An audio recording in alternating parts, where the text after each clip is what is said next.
Wanita muda ini mendapatkan pekerjaan dengan gaji $10.000. Ia adalah pengasuh, subjek yang harus dia urus adalah boneka keramik di kursi. Benda itu terlihat dingin, tapi bisa bergerak dan meneteskan air mata. Di kastil yang gelap, tidak ada cara untuk membuka loteng.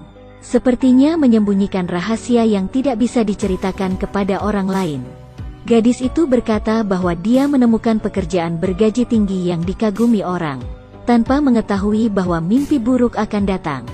Namanya Greta, dan hari ini adalah hari pertamanya bekerja.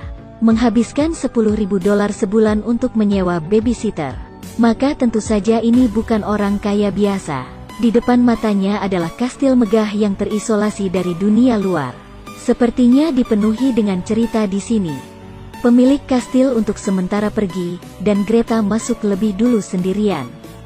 Untuk tidak menodai karpet mahal, dia melepas sepatunya dan meninggalkannya di luar pintu.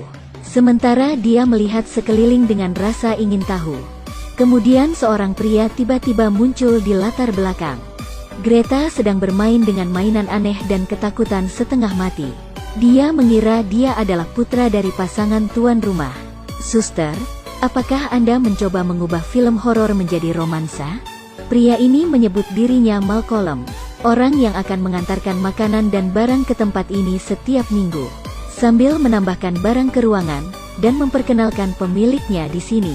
Ketika ditanya tentang anak-anak mereka, Malcolm sepertinya memiliki sesuatu yang sulit untuk dikatakan. Pada saat ini, suami dan istri telah kembali. Greta hendak memakai sepatu, tetapi menemukan bahwa sepatu di pintu telah menghilang. Kata pemiliknya dengan dingin, kemungkinan besar putra mereka menyembunyikannya. Dia kemudian memimpin Greta di depan putranya. Apa yang membuat Greta tertawa sambil menangis adalah, anak laki-laki yang mereka miliki adalah boneka porselen yang duduk di sofa. Greta mengira ini semacam lelucon, jadi dia tertawa keras. Siapa tahu bos menunjukkan wajah serius. Suasana tiba-tiba berubah canggung. Untungnya, Malcolm datang untuk memecahkan suasana ini. Pergi ke arah boneka, memberi salam seperti orang normal. Seperti yang diharapkan, selama Anda tidak malu, orang yang malu adalah orang lain. Greta tampak kosong. Sepertinya dia yang tidak normal di sini. Karena untuk mendapatkan pekerjaan ini, Greta harus belajar menurut Malcolm. Berjabat tangan, menyapa boneka ini. Pasangan tua ini juga mengatakan bahwa mereka sangat senang dengannya. Mulai memperkenalkan apa yang harus dia lakukan. Mereka secara serius menganggap boneka itu sebagai orang sungguhan. Mengatur jadwal yang ketat. Ketika dia bangun, berganti pakaian, pergi ke sekolah, makan dan tidur. Dini hari berikutnya, sang istri tergila-gila dengan mainan di lantai. Greta merasa sangat aneh ketika melihat adegan itu. Orang tua itu datang untuk memberinya jadwal dan peraturan. Mendengar suara mereka, sepertinya mereka sedang terburu-buru. Sebelum pergi, di mata mereka berdua penuh dengan keterikatan pada anak laki-laki ini. Di bawah tatapan bingung Greta, mereka berdua buru-buru pergi. Sekarang hanya Greta dan boneka aneh ini yang tersisa. Dia tidak punya niat untuk melanjutkan, meninggalkan boneka itu di kursi. Dia memakai karpet dan menutupinya. Greta saat ini seperti pemilik kastil ini. Dia minum anggur dan tidur sebentar sampai hari gelap. Tiba-tiba menemukan karpet di boneka itu jatuh ke tanah. Cahaya bulan menyinari wajah boneka itu, dan itu sangat aneh. Greta tidak tahan, dan melemparkan boneka itu ke dalam ruangan. Dia segera lupa tentang lembar aturan yang diberikan lelaki tua itu sebelum dia pergi. Larut malam, Greta terbangun oleh suara guntur di luar jendela, mendengar suara-suara aneh. Kesengsaraan tinggal di sini. Dia hanya harus mengambil risiko untuk memeriksa. Sering kali seperti itu, bos akan menghemat listrik. Greta mengambil lilin dan melewati lorong yang gelap. Berhenti di depan foto keluarga 3 orang. Tiba-tiba, lengan bayi menonjol dari gambar. Meremasnya. Untungnya ini hanya mimpi buruk. Tapi dia tidak bisa tidur lagi. Berlari ke kamar boneka untuk memeriksa. Meskipun posturnya tidak berubah, tapi tiba-tiba ada air mata di wajahnya. Sementara otak Greta memikirkan adegan menakutkan yang tak terhitung jumlahnya. Setetes air jatuh. Ternyata air di langit-langitnya jatuh. Menemukan sesuatu yang aneh. Tapi dia tidak bisa membukanya. Greta kedinginan dan sendirian. Bahkan boneka itu bukan orang yang bisa diajak bicara. Akhirnya dia menunggu Malcolm untuk mengirimkan barang-barangnya. Dan juga gaji seminggu. Dan akhirnya tahu. Anak dalam gambar itu meninggal 20 tahun yang lalu. Pasangan tua ini baru saja membuat boneka indah ini sebagai isi hati dan pikiran mereka. Melihat depresi Greta saat ini, Malcolm mengundangnya keluar di malam hari. Punya gaji bulanan, main sepuasnya. Pekerjaan ini sepertinya tidak terlalu berat. Sambil membual ke grup saudarinya, Greta juga selesai memilih pakaian. Tiba-tiba, dia melihat boneka itu tergeletak di tempat tidur. Terus menatapnya. Greta tidak menyadarinya, hendak mandi dan pergi berkencan. Tetapi ketika dia menutup matanya, seseorang membuka pintu kamarnya. Mengambil rok dan kalungnya yang dia tinggalkan di luar. Greta tidak tahu apa-apa, mandi dan melihat dirinya di cermin. Tiba-tiba dia menemukan bahwa rambutnya telah dipotong sedikit. Dia tidak dapat menemukannya dan suasana hati Greta perlahan memburuk. Loteng yang tidak bisa dibuka pada siang hari sekarang terbuka. Greta masih hanya terbungkus handuk, dengan asumsi Malcolm menggodanya. Menunggu lama dan tidak melihat jawaban, dia hanya harus mengambil risiko naik. Tapi begitu Greta bangun, tangga terlipat dan mendorongnya ke dalam. Melihat melalui jendela yang terkunci, dia melihat Malcolm menunggunya. Tapi tidak peduli berapa banyak dia meminta bantuan, Malcolm tidak mendengarnya. Greta mencoba menggedor pintu kaca, tapi tidak berhasil.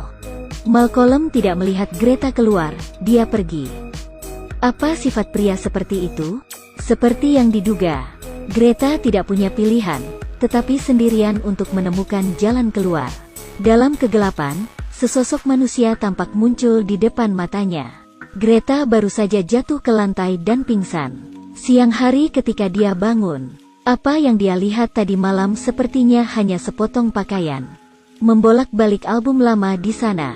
Anak laki-laki di sana memang seperti boneka. Tiba-tiba tangga terbuka lagi. Dia dengan hati-hati berjalan ke bawah. Masih tidak ada siapa-siapa. Takut, dia memanggil Malcolm. Dia memeriksa setiap sudut kastil tetapi tidak menemukan apapun. Melihat boneka yang tampak tidak berbahaya di tempat tidur. Benda ini tidak terlihat seperti yang terlihat, kata Greta. Berbicara tentang anak yang hilang itu, Malcolm bilang dia aneh. Malcolm secara aktif menawarkan untuk tinggal di sini bersama Greta, tetapi dia menolak. Bagaimanapun, ini hanya pertemuan kedua, seorang pria dan seorang wanita yang berbagi kamar tidak terlalu baik. Di tengah malam, kastil sekali lagi dalam kegelapan. Greta benar-benar tidak tahan dengan tatapan yang menatapnya. Membalikkan wajah boneka ke sisi lain. Tapi sedetik kemudian, ia berbalik. Greta tersadar tapi ternyata ini mimpi buruk. Membuka pintu, sepasang sepatu itu tiba-tiba muncul di depan pintu. Boneka ini duduk di samping tempat tidur. Terus melihat ke pintu, dan jadwal ditempatkan di sampingnya. Sepertinya mengingatkan Greta untuk bekerja sesuai peraturan. Tidak berani menunda sedetik pun, Greta dengan cepat berlari kembali ke kamarnya. Ingin meminta bantuan, tapi dia tidak bisa. Tiba-tiba telepon berdering, di dalam terdengar suara lemah anak itu. Ayo bermain denganku. Sementara Greta hancur, seseorang di luar sepertinya datang. Greta sangat ketakutan, menangis dan duduk di lantai. Setelah memastikan orang-orang di luar sudah pergi, Greta dengan hati-hati membuka pintu. Di luar pintu meletakkan sandwich yang paling dia suka makan. Boneka itu masih duduk di tempat tidur, sepertinya menghiburnya. Greta tiba-tiba menyadari, boneka ini memiliki kehidupan. Tahun itu jiwa anak yang tewas sudah pasti masuk ke dalamnya. Menggodanya seperti itu hanya karena dia ingin dia bermain dengannya sesuai jadwal. Jika boneka itu tidak jahat, Greta juga menghela nafas lega. Di sisi lain, pasangan tua itu tidak sedang berlibur. Hanya melihat mereka menjejalkan kantong mereka penuh dengan batu. Membawa tatapan tegas, bergandengan tangan, berjalan menyusuri danau bersama. Hari baru dimulai, Greta mengikuti jadwal. makan bersama, bercerita, dan bahkan berciuman selamat malam. Hari ini, saat mereka bermain piano, Malcolm datang lagi. Karena Greta tidak ada di telepon, Malcolm khawatir dan datang beberapa hari lebih awal. Melihat bahwa Greta takut pada boneka itu beberapa hari yang lalu, dan hidup bahagia bersamanya hari ini, Malcolm sedikit terkejut. Karena dalam peraturannya, boneka itu tidak boleh ditinggal sendirian di rumah. Jadi Greta menolak undangan Malcolm. Tapi begitu Malcolm pergi, dia menyesalinya. Akan mengambil makanan untuk melihat apakah boneka ini masih hidup. Hasilnya tentu saja tidak ada reaksi. Greta tidak bisa menahan diri untuk tidak memarahi dirinya sendiri karena bodoh mengambil makanannya. Tapi dalam beberapa detik, boneka itu berubah posisi. Dia ketakutan, memanggil Malcolm yang baru saja pergi dan kembali. Karena untuk membuktikan boneka itu bisa bergerak, dia meninggalkannya di lantai. Lalu buat lingkaran di sekelilingnya. Meskipun kedengarannya aneh, tapi gaun dan kalung yang hilang adalah buktinya. Menunggu beberapa saat dan membuka pintu, boneka itu tidak bergerak. Malcolm berpendapat bahwa Greta tidak normal.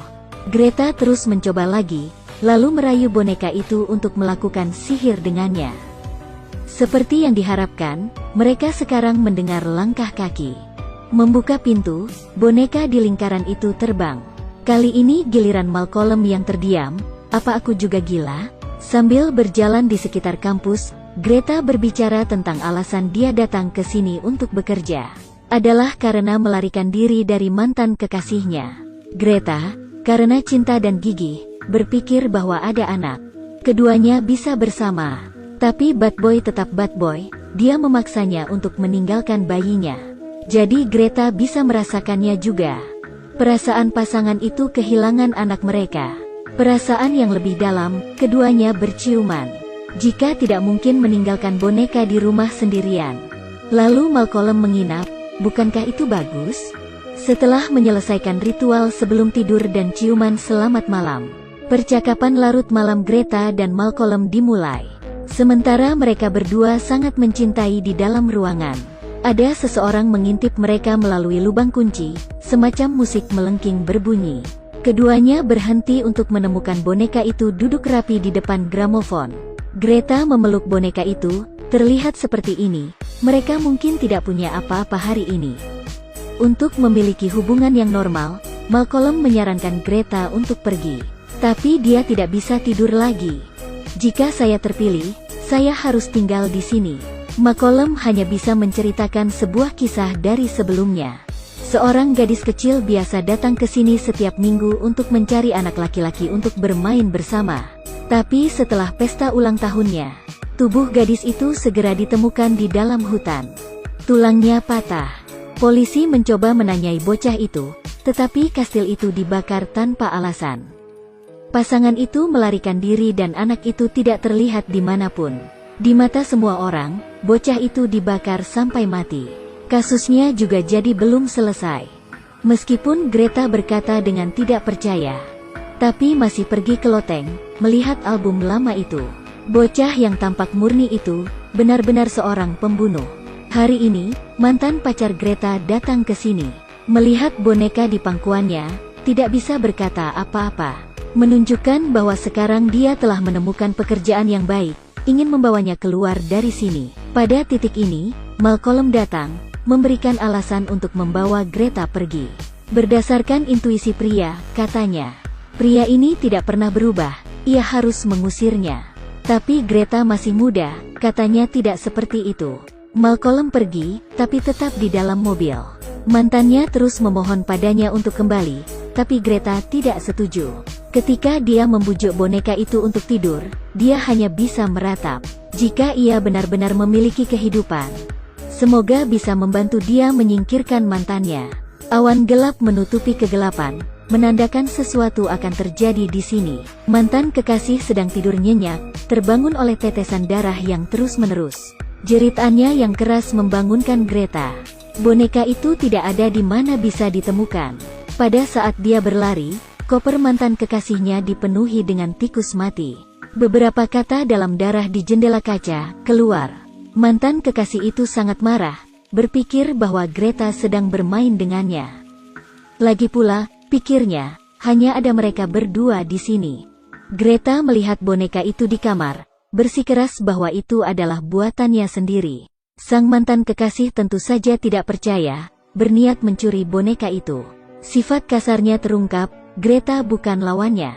Untungnya, Malcolm ada di luar, bergegas mengejarnya. Dia memarahi sambil meraih boneka itu, tanpa perasaan memukulnya ke lantai. Segera, boneka porselen hancur di lantai. Orang yang melihat kekuatan boneka seperti Greta dan Malcolm dibiarkan ngeri. Tiba-tiba, seluruh ruangan muncul gerakan aneh. Kata mantannya ada suara di belakang cermin. Tiba-tiba cermin pecah, dan mantannya terhempas. Mereka bertiga belum pulih, dan segera melihat seorang pria muda tanpa wajah merangkak dari dalam. Anak laki-laki bertopeng itu ternyata adalah anak laki-laki yang meninggal tahun itu. Pria tak berwajah itu menukik ke arah nama mantannya. Malcolm melangkah maju untuk menghentikannya, dan pingsan olehnya. Hanya melihatnya mengambil pecahan boneka yang rusak, secara brutal menikam arteri kekasih tua itu. Menakuti Greta dan Malcolm, cepat pergi. Berlari cepat ke kamar Greta dan mengunci pintu. Pria tanpa wajah tidak bisa masuk, berbalik dan berjalan pergi. Tapi apakah dia benar-benar menyerah seperti itu? Tentu saja tidak. Ruangan ini terbuka ke segala arah, dan pria tak berwajah muncul dari lemari.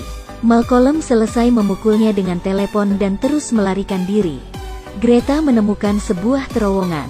Di sini sangat rumit mencapai setiap sudut kastil. Kedua orang itu secara tidak sengaja menemukan kamar pria itu. Gaun dan kalung Greta yang hilang ada di sini.